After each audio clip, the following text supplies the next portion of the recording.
മഞ്ചേരി ടൗണിൽ പ്രകൃതിയോട് ഇണങ്ങിയ ഒരു സ്വപ്ന വില്ല.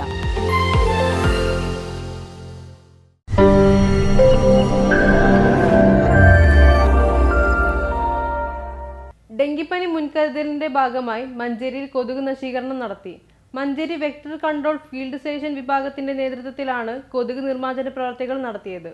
ജില്ലാ വെക്ടർ കൺട്രോൾ യൂണിറ്റ് നടത്തിയ സർവേ പ്രകാരം മഞ്ചേരി പയ്യനാട് കച്ചേരിപ്പടിയിലെ 17, 18, 20 വാർഡുകളിലാണ് കൊതുകിന്റെ വ്യാപനം കൂടുതലായി കണ്ടെത്തിയത്.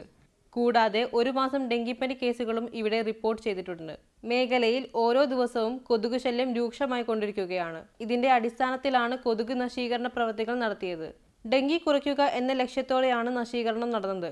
ജില്ലാ vector control unit field assistant K Prasad, field worker Yesudas, Manoj എന്നിവർ നേതൃത്വം നൽകി. News bureau, Manjeri.